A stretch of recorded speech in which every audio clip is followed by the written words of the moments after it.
Welcome to Sew with Monty. Today I'm going to show you how to drape a torso sloper using the snip and rip method. And the first thing we're going to do is take a couple of measurements. We're going to start with high point shoulder, which is at the shoulder seam, right at the base of the neck. And we're going to go from here across the apex to the waistline. And we're going to round up. This is 17 and 5/8, so I'm going to round up to a full 18 inches because I'm trying to develop the drape block. And I want it a general size so that I have room to trim back. I just don't want it so big that I get up here and the fabric's getting in my way. So this is the whole purpose of measuring and then making your drape block. So if we do 17 and 5/8 plus 3/8, that's 18 inches. And then I'm going to add another 10 to 11 inches. I'm going to go ahead and add 11. So I'm going to snip and rip my drape block in length to 29 inches. And then the second measurement I'm going to take is from the center of the bust bridge, center of the form, over to the side seam, which is right here. And that's just shy of 10. So I'm going to use 10 as my measurement, and I'm going to add 3 inches to that so that I can get a little bit of ease, so when I start draping I don't run out of fabric. So 13 in width by 29 in length. So let's go to the table and I'll show you how to create the actual drape block. So what I've done, I've pre-pressed my muslin. That's very important because you want to get any residual shrinkage out of here as much as possible before you start draping. I don't recommend washing it because it sort of breaks down the integrity of the muslin and it makes it a little more difficult to actually drape with. But you should steam your fabric and get some of the initial shrinkage out of there so that when you drape, you're not going to have an issue later if you try to repress it and it shrinks even more. Now, what I've done here is I've taken 29 inches on the selvage side, parallel to the selvage, because I want the length of the goods to run parallel with the body. That's rather important because sometimes your muslin might stretch a little more on the crosswise grain than it does on the lengthwise grain, and you want the most stable part of your fabric to run parallel with the length of your form. So make sure you have your selvage parallel to the length of your form, from high point shoulder to waist plus your 10 or 11 inches. 29, and I've snipped the fabric and ripped it here. Let me give you a close-up here and I'll show you what it looks like. So as you can see, the edge is ripped here. Now let's talk about the muslin. If I lay the selvage edge on my grid board here, you can see I've got my selvage booked as tightly as I can to the grid. The horizontal line is going uphill a little bit. And this is important information to know, and the best way to find that out is to rip your fabric instead of cutting it. When you're draping, you want to be aware of the fact that your fabric might be warped slightly, which this one is. So that's why you want to snip and rip. So now the next step is we're going to snip and rip the width so that we have our drape panel. So what I have here, this is the selvage edge. As you can see, even booking it to the edge of my grid board, it's not straight. That's why we're not going to use this as reference to drape, and I'm going to show you in a minute after we rip it what we're going to do. So make note of that. It has ripples, so it could be puckered, it could be stretched, and it also could be bowed. So you don't want to use your selvage including it in the drape itself. Don't use it as a reference for a straight edge because it's not. Now we're going to come along here, and we had 10 inches on the across bust plus 3. So I'm going to rip 13 inches on this bottom edge. I just used my tape measure. Coming out from the selvage, I'm going to snip right here and simply rip the fabric, just like this. Now this rip edge is the one we're going to use to do our draping with. So I'm going to clean up the edge here, get all the strings that are hanging off of it. And from this edge, right here, the ripped edge, I'm going to come back 1 inch and draw a straight line. That will be the line that I draw and press my fabric on. So let's get a ruler and we'll go ahead and do that. Now I'm going to use this bright red marker. You can use a pencil, a fabric marker, anything you'd like to mark, just as long as your line is sharp and accurate and that you can see it. I'm using the bright red so it will show up on the camera.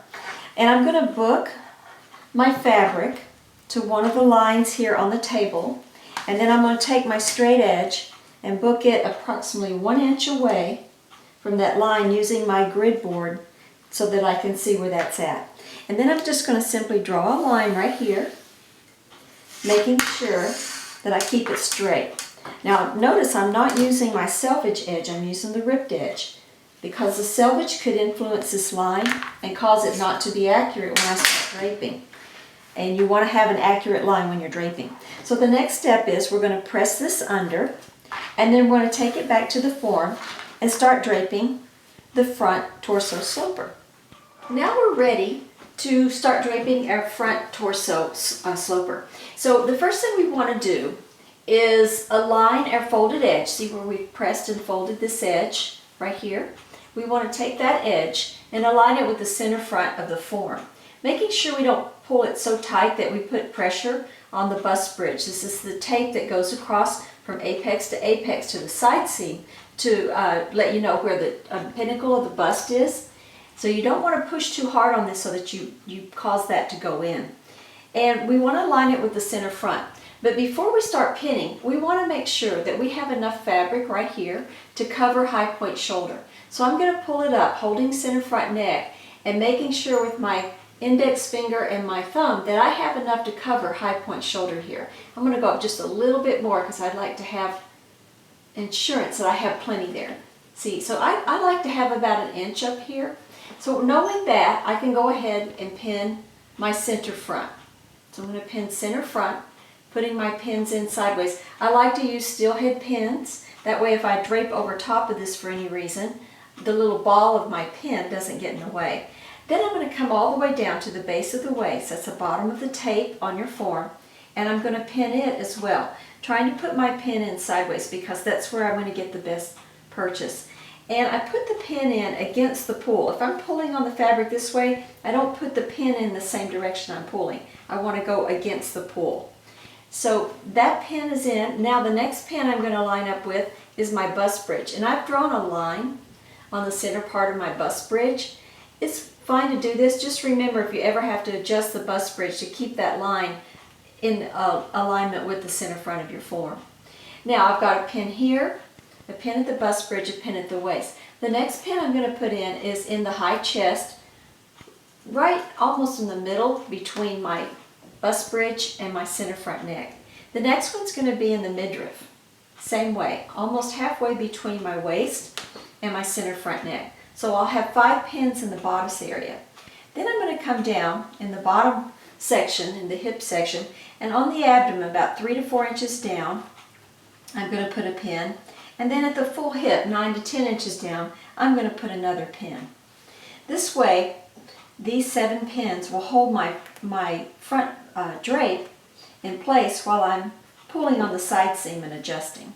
So we have 1, 2, 3, 4, 5, 6, 7 pins in the front. And they're roughly about 3 to 4 inches apart, if that helps you. Now the next thing we're going to do is we're going to come up here to the neck and we're going to put a pin at high point shoulder. Put the pin in there. And then we're going to work on this neck area. See how we've got this folded line here? I call that a frown.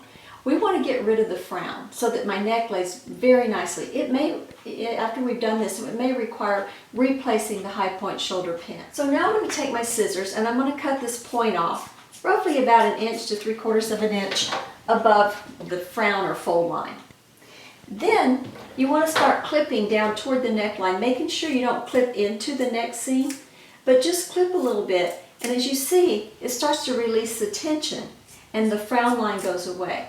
So once you have it nice and smooth and not on top of your neckline, you want to stay away from there. I like to clip the fringe off as well as I go so it doesn't get in my way.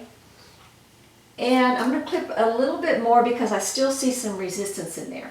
So you want to be timid about your clipping and just clip easy. Better to clip multiple times than one clip and get it too deep. Now you can see how much nicer that lays. The frown line has gone away. I'm just going to smooth it up, find my high point shoulder, and reposition that pin. Now I feel that it's accurate to my form, and it's laying nice and smooth, and that's what you want. Then you want to come out and up and kind of smooth it here, keeping in mind your apex. So I'm going to put a pin here just to secure it. And then I want to come up and out nice and smooth, and I want to pin my shoulder tip, which is going to be on the crest of my form. There's a little ridge on your form around through here, so you want to be aware of it. Mine's tired. She's a very old form, but she's still there. She still has a ridge. Usually it's about a 1/4 inch from the plate, so you want to make sure you know where that is. And then you want to smooth out the shoulder and put a pin right at the shoulder tip, keeping everything smooth in this upper chest area. Now, when you come around through here, you want to smooth your armhole so that you're nice and smooth here, but we're not going to leave it like this. We need to pinch some ease in here directed at the apex. It's 1/8 on the double in line with the armhole. Just 1/8 on the double. This is armhole ease, so that when you put a sleeve in or you move in this garment, it's not going to be too tight. Now if it were sleeveless or more fitted, contoured, we wouldn't have this in here, but for a sloper, we're going to include 1/8 on the double ease in the armhole. Now what I like to suggest to students that are just starting, or people who are just starting draping, don't pull heavy on your fabric. I like to use just 3 fingers, either my last 3 fingers like this, or the first 3, but I don't want to pull heavy on it. So use the fingers that are going to keep you from forcing and pulling on your fabric. You don't want to see stress lines. So you want to be nice and gentle. You come around to the base of the armhole. Now when you get to the base of the armhole, ignore everything that's going on out here. All we care about is what's going on in the armhole. The plate, the base of the plate, approximately 1 inch down, should be your underarm point. That's your armhole point. The plate represents your armpit, so you don't want your armhole up in your armpit. You want some ease there. So shoulder tip to underarm is 1 inch away from the plate. Okay, now once you have that, you've pretty much got the upper part. Now we need to work on this bottom part, and you see I have a huge drag line here, but we're going to ignore it for now. I'm going to come down right in here where the hip is, between the mid hip and the low hip, and I want to pinch 1/4 on the double, which is a 1/2 inch ease right in here. Just a 1/2 inch ease. Now this can vary a little bit depending on who you're draping for and what you're trying to do, but usually 1/4 on the double is pretty reasonable. And you just want to clip it or pin it like this 2 times.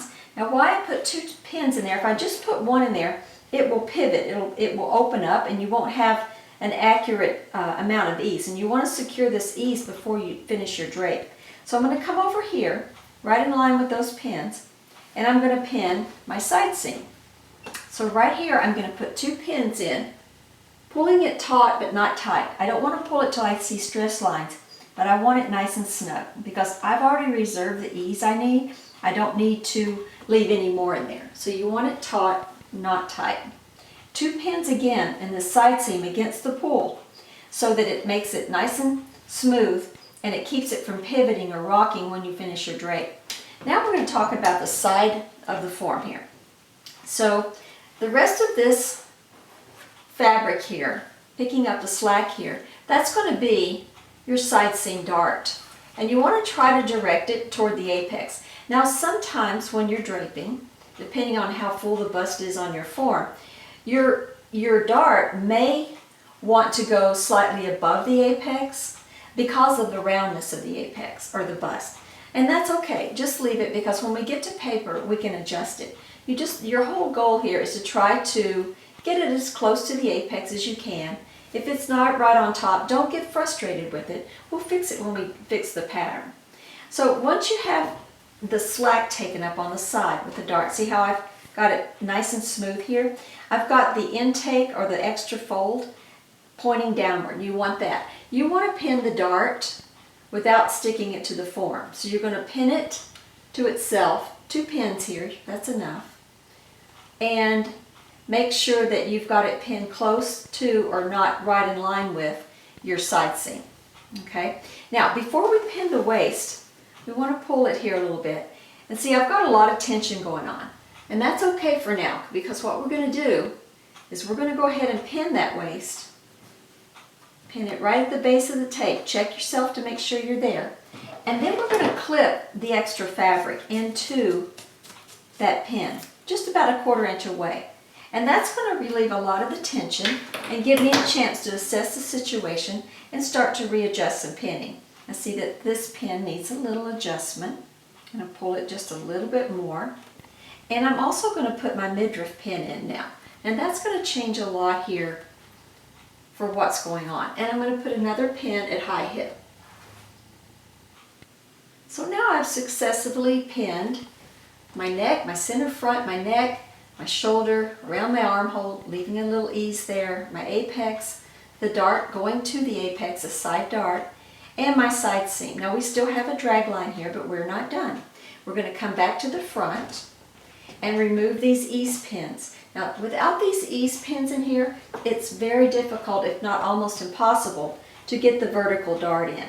So you definitely want to remember to put those ease pins in before you do your hip, or you're not going to be able to form the dart that we're forming right now. Now this is the vertical dart, and what I'm going to do is pin it at the waist first, and then develop the 2 dart points. So the bottom dart point, I'm just going to kind of put my crease in here, should be 4 to 5 inches, or 3 to 4 inches, sorry, this is the front dart, 3 to 4 inches below my waistline. So if this is my waistline, about 3 to 4 inches below, depending on the size, is long enough. You want to leave a little ease right in here, and then you want to pin the rest of your dart. I want to stop my dart about 1 inch below my apex. I don't want it to be up on top of my apex because it's not flattering. And then I want to pin a couple more pins in my dart just to make sure it's accurate. Now this dart is not contoured. Don't try to pull it tight to the body. Imagine a straight line going from the waist to the top of the dart and the waist to the bottom of the dart. So don't try to contour this dart. Now, once I have this dart in there, I'm going to assess everything and see how I like what I'm seeing. I'm seeing a little bit of tension here, so I'm going to release this dart waist just a little bit, the pin in the waist of the dart, to try to release some of that tension. I'm also going to see if I can't redo my midriff. See, as you start going along, you start to see little adjustments you can make to smooth it out a little better. And you want to kind of give it a little bit of that so that it smooths out. Now the rest of the issues I'm seeing, nuances, will go away when we pin the back to the front. Now we've got all of this pin, center front, shoulder, armhole, side seam, side dart, and long dart. Now it's time to mark our muslin. So let's get a pencil and I'll show you how to mark it.